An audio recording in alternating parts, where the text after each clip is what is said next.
Hello, good evening. Yes, good evening po, Papa Jeff. Sino ka? Hello, Papa Jeff. Sino to? Si Jay po. Si JJ, may radyong bukas, wala? Meron po. Pahinaan mo ng konti, pre. Okay po, saglit lang po. Sige, kahit matagal, sa waiting shed lang, kontayin kita.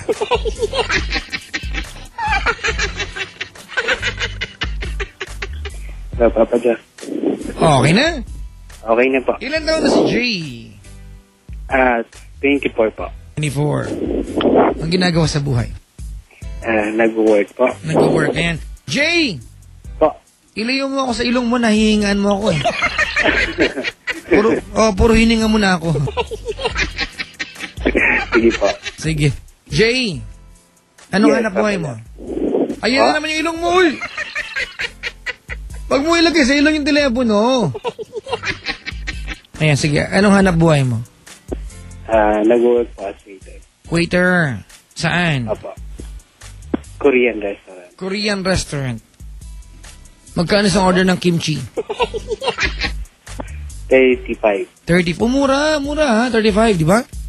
Opo. Mura. Si Lonjing, masarap ang kimchi sa chicharon. Sabay, oo nga. Di ba? Jing? Hindi po kaya nakain ng kimchi. Waiter ka, hindi mo kinakain yung siniserve mo. Dapat alam mo yung lasa. Kumain na rin po ako, pero hindi ko nagustuhan kasi yung lasa. Ganun. Okay, kasi ako nasasarapan ako dyan eh. Sa kimchi. Marami nga daw pong nagsasabi masarap daw po. Ako nakasarapan ako. Yan yung pinaka-atsyaran nila, pero parang ano yan eh. Parang sa lahat ng bahay, signature dish niya ng mga Koreano eh. Diba? Opo. Kimchi. Anyway, napatawag si Jay para... konting payo na po. Konti lang ha, huwag damihan. Konti gusto mo ha? Payo lang po. Sige, dali, kwento. Kasi po, meron po akong ex nung high school ako. Ako din, Ayun Tapos? po, kasi po matagal na po kami hindi, or nawala na po kami ng komunikasyon. Ayan. Naghiwalay kami. Nung naging kayo, gaano katagal yung relasyon ninyo? Actually, 9 days lang eh. Ex ba talaga to? Parang nag-trip lang kayo eh. Hindi, almost 1.5 year po kami bago po naging kami. Tapos, okay. Talaga magulong usapan yan eh. Tapos, bali nung naging kami po, ang tinakbo ng relationship namin. 9 days. Patuan po kami, 9 days lang. Ba't kayo naghiwalay? Bakit napakaaga naman ng paghiwalay? Kasi that time po, pinapili kasi ako ng parents ko between dun sa pag-aaral ko tapos sa kanya. Kuya, please maintain your voice. Pahina.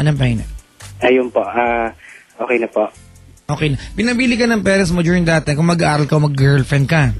Opo. And basically, you'd given up on her. Opo. Hindi ko naman po siya give up that time. Parang sinabi ko lang po, konting space lang muna. Kasi yung pa rin yun. Huwag mo nang pagandahin, yung pa rin yun. Yun na po, parang gano'n na nga po. Give up ko siya para maano ko po yung pag-i-study ko nung time na yun. So, not at all, hindi mo siya pinaglaban? Opo. Okay. Tapos, parang maganda pa na magka-MU kayo, tumagal kayo, di ba? Opo. Kaysa na nagkaroon ng commitment, bigla kayo naghiwalay. Opo. Di ba? Opo. Alright. Tapos ayun po, nung naghiwalay po kami na yun, bigla po siyang lumuwas dito sa Manila. Okay. Tapos, nung naiwan po ako doon, nakapagtapos ako ng high school. After that po, sumunod ako dito sa Manila. And hahanapin ko po siya noon that time. Nung pumunta ako dito sa Manila, ang kaso nga lang po, nawala po kasi yung address niya sa akin noon eh. Ganon. Opo. Nawalan din po kami ng contact that time. Tapos nung pagdating ko po dito, ayun nga po, nawalan ng contact. Tapos umuwi po ulit ako sa province after that. Tapos nung pag-uwi ko po ng province, doon ulit kami nagkaroon ng contact. So nung pag-uwi ko po ng province, ayun nga po, umuwi din siya ng province. Pero nung pag-uwi niya, may kasama na siyang iba. Good for her. Di ba at least nakatagpo siya ng lalaking at least kahit paano, we'll try to fight for her. Opo.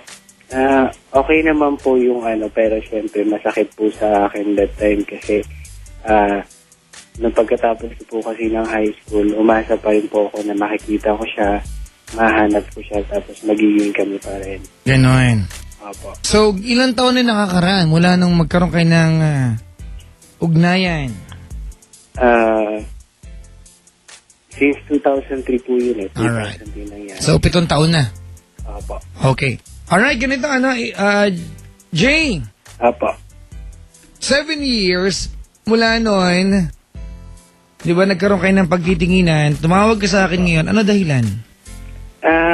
Papa Jack, kasi po ngayon, meron na rin po akong, may kanya-kanya na po kami sariling pamilya. Okay, so ikaw ay isa ng ano? Isa na po, may asawa na po ako, may anak na rin po. Meron na rin siya? Opo, meron na rin po siya. Bakit na siya pinag-uusapan? Ayun po, kasi lately lang po, nagkaroon po kami ng komunikasyon through Facebook. Tapos, ayun nga po, nagkaroon po kami ng exchange number, tapos text po. And then, parang, kasi po, nung umalis po kasi siya noon sa province, nag-guilty po ako kasi parang iniisip ko na dahil sa akin kung bakit hindi siya nakapagtapos. So, Teka lang. Dahil sa'yo, hindi siya nakapagtapos? Opo. Parang nag-iisip ako or nag-guilty po ako. Teka lang, bakit hindi siya nakapagtapos ng dahil sa'yo? Anong kinalaman mo sa pagtatapos niya? Sa hindi niya pagtatapos? Kasi po, nung time na maghiwalay po kami, bigla na lang po siyang umalis sa province. Hindi na po siya nakagraduate ng high school. High school? Opo. Do you really believe na ikaw ang dahilan ba't siya umalis? Sa sarili ko po, parang ganun po. Hindi, maarte ka lang.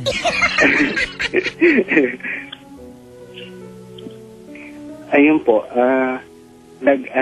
tapos tinanong ko po siya dito lang, nung text po kami. Sabi ko sa kanya, ano ba talaga yung dahilan kung bakit ka bigla na lang umalis? Kasi sabi ko sa kanya, nagigilty ako na bigla ka na lang umalis, hindi ka nakapagtapos ng high school. Okay. Tapos bigla ka na lang umuwi ng province, meron ka ng kasamang ibang guy. Alright. Tapos ayun po, sinabi niya naman po sa akin, isa ako sa part kung bakit bigla siyang lumuwas. Jay? Po. What do you want to ask me? Kasi Papa Jack, nung nalaman ko po yun na gano'n, okay na po ako eh. Ano po ba, sasabihin ko po ba sa kanya na inilit ko na siya kasi parang nagpaparamdam po siya eh. Alright. So, ito ba, ang translation ba nito, hindi siya happy sa kanyang pamilya ngayon? Kasi kung nagpaparamdam siya sa'yo, seeking of attention mula sa'yo, that would really translate na hindi siya happy sa family niya, di ba? Opo. Nagpaparamdam siya sa'yo ngayon? Opo. Alright. Ayun po. Ang tanong mo sa akin, kung dapat bang sabihin ni let go mo na siya? Opo. Sabihin mo nga sa akin, anong dapat sagot? Ikaw magsabi sa akin, dali. Ito ba kailangan tinatanong mo sa ibang tao?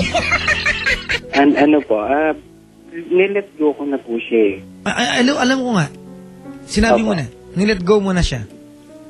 Opo. Pero gusto mo malaman kung dapat sabihin sa kanya? Opo. Gusto ko pong kung kakausapin ko po siya ng harap-harapan, sasabihin ko po sa kanya, enough na nag-let go na ako